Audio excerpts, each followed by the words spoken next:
લક્ષ્ય ન્યૂઝ, એક નજર, એક લક્ષ્ય.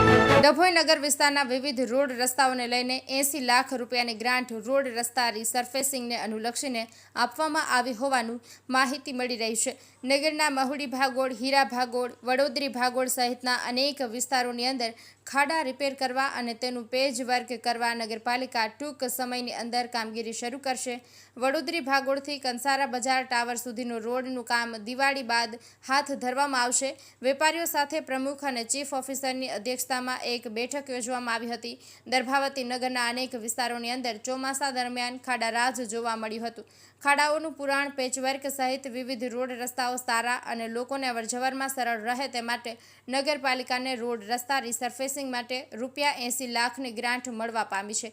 આ ગ્રાન્ટથી ડભોઈ નગરપાલિકાના વિવિધ વિસ્તારોમાં જ્યાં રોડ ઉપર ખાડા તેમજ પેજ વર્કની તાતી જરૂરિયાત હોય, પાલિકા દ્વારા વરસાદ રોકવાની સાથે જ કામગીરીને વેગ આપવામાં આવશે. ડભોઈ નગરપાલિકાના પ્રમુખ બિરેન શાહ તેમજ ચીફ ઓફિસર જયકિશન તડવીની અધ્યક્ષતામાં ડભોઈ નગરના વડોદરી ભાગોળથી કંસારા બજાર ટાવર સુધીના માર્ગનું RCC નવીનીકરણ માટેની જે ગ્રાન્ટ મંજૂર થઈ છે તેને લઈને તે વિસ્તારના વેપારીઓ સાથે બેઠક યોજવામાં આવી અને રોડની કામગીરી ક્યારથી શરૂ કરવી છે તેને લઈને વેપારીઓ સાથે ચર્ચા બાદ વરસાદને ધ્યાનમાં લઈ આગામી દિવાળી તહેવાર બાદ આ રોડનું કામ શરૂ કરવામાં આવશે તેવો નિર્ણય કરવામાં આવ્યો હતો.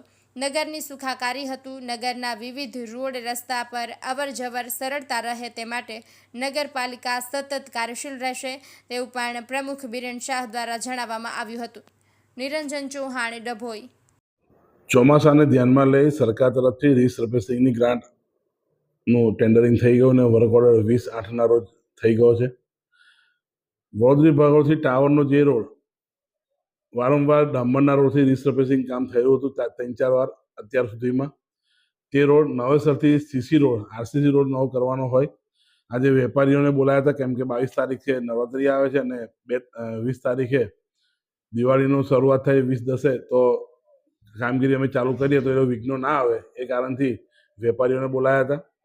વેપારીની રજૂઆત હતી કે અમારે નવરાત્રિ આવે છે, સિઝન છે, ધંધા રોજગારને આંઠી પડે એટલે એમને દિવાળી પછી શરૂઆત કરો તો વધારે સારું. જેથી અમે હું અને ચીફ ઓફિસર છે અને કારોબારી ચેરમેન સાથે રહી નિર્ણય એવો લીધો છે કે જે રોડ રિસર્ફેસિંગમાં કરવાનો છે વડોદરી ભાગોળથી ટાવરનો, એ રોડને પ્રાથમિકતા થોડાક લેટ આપીશું, મહિના પછી એટલે કે દિવાળી પત્યા પછી એ કામગીરી એને ચાલુ કરીશું જેથી કરીને કોઈ વેપાર ધંધાને નુકસાન ના થાય. સાથે સાથે ડભોઈ નગરમાં જે બી રસ્તા ખરાબ છે, ઉદાહરણ તરીકે કુંભારવાગાના જે 4 રસ્તા પડે ત્યાં ડામર રોડ થયો છે રિસર્ફેસિંગનો, તે વચ્ચે પાણીથી ધોવાણથી એટલો ભાગ જે ટુકડો ધોવાયો છે. કાછાની વાડી પાસે જે ટર્નિંગ પર પાણી વરસાદમાંથી ધોવાયો છે. સાથે વૈશાલી વિડીયોથી મવડી ભાગોળના કિલ્લા સુધીનો ભાગ જે વરસાદમાં ધોવાયો છે એવા રસ્તા રિસર્ફેસિંગના કામો અમે તાત્કાલિક અસરથી શરૂ કરવા જઈ રહ્યા છે અને ડભોઈ નગરની જનતાને ઓછામાં ઓછી તકલીફ પડે એ પ્રમાણેની કામગીરી કરી રહ્યા છે. આ સાથે સાથે ડેપોથી બાગ પાસે જે કામ થયું છે જેમાં ગટર લાઈન નાખી હતી અને રોડ બેસી ગયો છે એનું બી રિસર્ફેસિંગનું કામ આમાં આવરી લેવામાં આવશે.